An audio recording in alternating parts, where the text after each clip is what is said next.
Hello everyone, welcome to our channel PKP. आज की class में गणित की वर्कशीट नंबर 11 देखेंगे जो कि 30 जुलाई की है।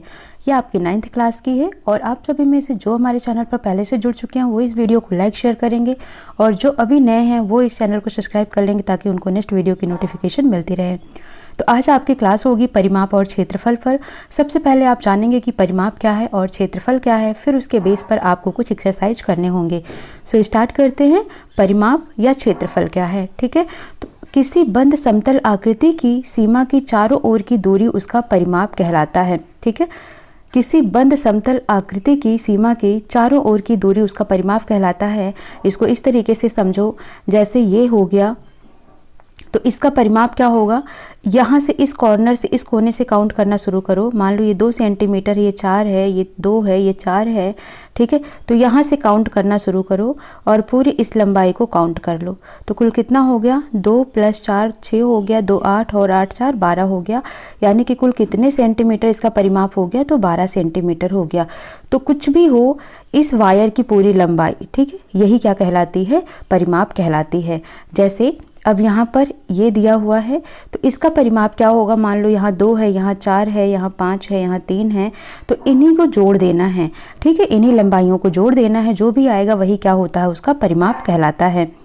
किसी बंद आकृति द्वारा घेरे हुए क्षेत्र को उसका क्षेत्रफल कहते हैं। जैसे अब इसका क्षेत्रफल क्या होगा, तो इस आकृति का क्षेत्रफल ये पूरा एरिया होता है, ठीक है। जितना ये कवर कर रहा है ये पूरा, जैसे एक खेत का एग्जाम्पल ले लेते हैं या एक पार्क का एग्जाम्पल ले लेते हैं। ये एक पार्क है, तो जो पार्क की ये लंबाई चौड़ाई है इन सबको जोड़ लो तो ये इसका परिमाप हो जाएगा, ठीक है। और जो ये जगह है पूरी जहाँ पर आप टहलते हैं, ये पूरी जगह क्या होती है, उसका क्षेत्रफल कहलाती है, ठीक है। नेक्स्ट है, नीचे दिए गए प्रश्नों का उत्तर देने के लिए आपको क्षेत्रफल या परिमाप में से क्या ज्ञात करने की आवश्यकता होगी। रिक्त स्थान में अपना उत्तर लिखिए।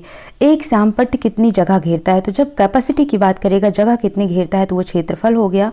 एक आयताकार फूलों की क्यारी के चारों ओर बाड़ लगाने के लिए आवश्यक तार की लंबाई कितनी होगी, ठीक है। ये आयताकार फूल की क्यारी है, इसके चारों ओर कह रहा है कितने तार लगाने होंगे, तो इसका मतलब लंबाई ज्ञात करने को कह रहा है, तो ये क्या हो जाएगा, परिमाप हो जाएगा। तो आप लिख लें यहाँ पर परिमाप, ठीक है। नेक्स्ट है, एक तिकोना पार्क के चारों ओर 2 बार चक्कर लगाने पर आप कितनी दूरी तय करेंगे। इस तरीके से तिकोना पार है, कह रहा है आप 2 बार चक्कर लगाएंगे तो कितनी दूरी तय कर पाएंगे, ठीक है। तो 2 बार चक्कर लगाने पर कितनी दूरी तय कर पाएंगे, तो इसमें भी हमको क्या निकालना पड़ेगा, परिमाप ही निकालना पड़ेगा, है ना। कैसे निकालोगे, इस ट्रायंगल की, इस त्रिभुज की यहाँ से जो भी लंबाई है इसको जोड़ लो और उसको फिर से एक बार जोड़ो, यानी 2 से गुणा कर दो तो परिमाप आ जाएगा, ठीक है। उसके बाद एक है, एक आयताकार स्विमिंग पूल को ढकने के लिए आपको कितने प्लास्टिक शीट की आवश्यकता होगी। किसको ढकना है, ये आयताकार स्विमिंग पूल हो गया, इसको पूरे को ढकना है, ठीक है। तो कितने प्लास्टिक शीट की आवश्यकता होगी, तो इसके लिए हमको क्या निकालना पड़ेगा, क्षेत्रफल निकालना पड़ेगा, ठीक है। आप इसको नोट कर लो, आई होप आपको ये समझ आ गया होगा, ठीक है। अब हम चलते हैं नेक्स्ट। आइए अब हम परिमाप तथा क्षेत्रफल से संबंधित कुछ सूत्रों को दोहराते हैं। जैसे आयत का क्षेत्रफल होता है लंबाई गुणे चौड़ाई, ये होता है जो चौड़ाई दी हुई है और ये हो गया जो लंबाई दी हुई है, इन दोनों का गुणा कर दोगे तो आयत का क्षेत्रफल आ जाता है। जैसे लंबाई हो गई 5 सेंटीमीटर, चौड़ाई हो गई 3 सेंटीमीटर, इन दोनों का गुणा कर दिया तो 15 आ गया। किस में दिया हुआ है, सेंटीमीटर में, तो सेंटीमीटर स्क्वायर इसका यूनिट हो जाएगा, इकाई हो जाएगा। अब हमको क्या करना है, आयत की परिमाप निकालनी है। तो परिमाप क्या होता है, मैंने क्या बोला आपको, ये पूरा जो क्षेत्रफल है, सॉरी ये जितनी पूरी ये लंबाई है वही क्या है, परिमाप है। तो ये 3 है तो ये भी 3 होगा, ये 5 है तो ये भी 5 सेंटीमीटर होगा। तो 5 5 10 और 3 3 6, तो कितना हो जाएगा, 16 सेंटीमीटर इसका परिमाप हो जाएगा। इसी प्रकार वर्ग का क्षेत्रफल होता है भुजा गुणे भुजा और वर्ग का परिमाप होता है 4 गुणे भुजा। तो ये आया कहाँ से, आपको पता है कि लंबाई गुणे चौड़ाई होता है क्षेत्रफल। तो लंबाई कितनी है, a है, चौड़ाई कितनी a है, क्योंकि आपको पता है वर्ग की चारों भुजाएं क्या होती हैं, बराबर होती हैं। तो a गुणे a करोगे तो क्या आएगा, a स्क्वायर आएगा, यही हो जाता है वर्ग का क्षेत्रफल। अब परिमाप यहाँ पर 4 गुणे भुजा कैसे आया, ये देख लो। यहाँ पर भी a है, यहाँ भी a है, यहाँ भी a है, यहाँ भी a है। तो जब 4 बार a + a करोगे तो आपको क्या मिल जाएगा, 4a ही तो मिल जाएगा। तो 4 गुणे a, और a यहाँ पर क्या है, भुजा है, तो वर्ग का परिमाप हो जाएगा 4 गुणे भुजा। अब रख लो कितने सेंटीमीटर का वर्ग है ये, 3 सेंटीमीटर का, तो 3 गुणे 3 करोगे तो 9 सेंटीमीटर स्क्वायर आ जाएगा। 4 गुणे भुजा है तो 4 गुणे 3 कर दो, यानी 4 इंटू 3 कर दो तो 12 सेंटीमीटर आ जाएगा। ठीक है, इसी तरीके से त्रिभुज का क्षेत्रफल होता है 1/2 आधार गुणे ऊंचाई। आधार होता है ये, ऊंचाई होती है ये। ठीक है, तो ये फॉर्मूला याद रख लोगे। तो अब आधार कितना है, 4 सेंटीमीटर है, ऊंचाई कितनी है, 3 सेंटीमीटर है। तो 1/2 आधार कितना हो गया, 4, और ऊंचाई कितनी हो गई, 3। 2 दूनी 4 और 3 दूनी 6 सेंटीमीटर आपका आंसर आ जाएगा, 6 सेंटीमीटर स्क्वायर। दूसरा है, अगर त्रिभुज की परिमाप पूछेगा तो इसका मतलब तीनों भुजाओं का योग, इसका इन तीनों का योग निकाल लो तो त्रिभुज का परिमाप आ जाएगा। तो 3 + 4 + 5 करोगे तो कितना आएगा, 12 सेंटीमीटर आ जाएगा त्रिभुज का परिमाप। अब आप प्रयास कीजिए, दी गई आकृतियों का परिमाप और क्षेत्रफल निकालिए। तो इसका परिमाप क्या होगा, ये क्या है, एक वर्ग है, और वर्ग का परिमाप क्या होता है, 4 गुणे भुजा होता है, तो 4 गुणे 4 कर दो तो कितना हो जाएगा, 16 सेंटीमीटर हो जाएगा। ठीक है, 16 सेंटीमीटर हो जाएगा। वर्ग का क्षेत्रफल कितना होता है, भुजा स्क्वायर होता है, यानी भुजा गुणे भुजा होता है, तो 4 गुणे 4 कर दो तो इसका क्षेत्रफल भी क्या आ जाएगा, 16 सेंटीमीटर स्क्वायर आ जाएगा।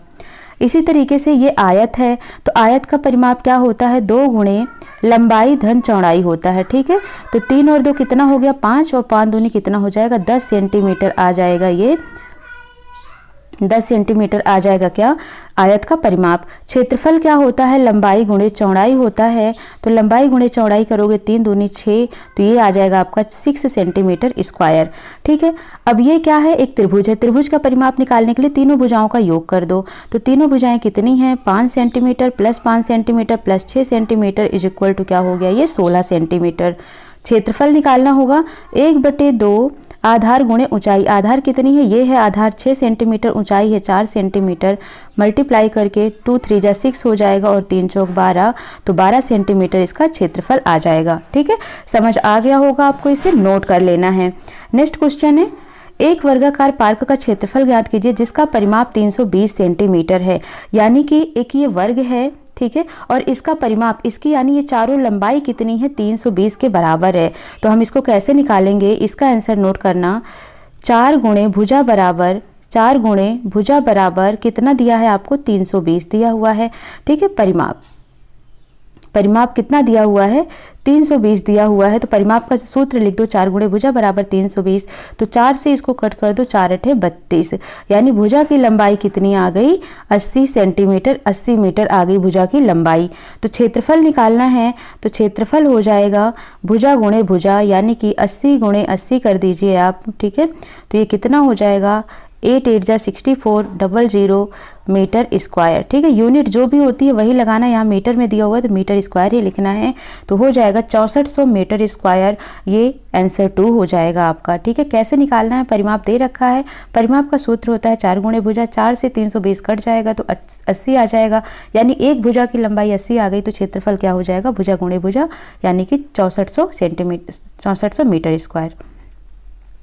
तीसरा नंबर क्वेश्चन है, एक आयताकार भूखंड की चौड़ाई ज्ञात कीजिए यदि इसका क्षेत्रफल 420 वर्ग मीटर है और लंबाई 22 मीटर है। अब यहाँ पर देखो इसका क्षेत्रफल क्या होता है, आयत का क्षेत्रफल। क्वेश्चन नंबर 3 का सलूशन देखो, आयत का क्षेत्रफल दे रखा है आपको, आयत का क्षेत्रफल दे रखा है और ये कितना दे रखा है आपको, 440 वर्ग मीटर दे रखा है। लंबाई गुणे चौड़ाई होता है आयत का क्षेत्रफल। ठीक है, लंबाई हमको पता नहीं है, लंबाई हमको पता है 22 मीटर और चौड़ाई हमें पता नहीं है, निकालना है। तो हम इसको कुछ इस तरीके से लिख देंगे, तो चौड़ाई b = हो जाएगा 420/22। ठीक है, 22 से कट करो, 22 दूना 44 और एक 0 बचेगा, तो यानी कि b की वैल्यू कितनी आ गई, 20 मीटर आ गई।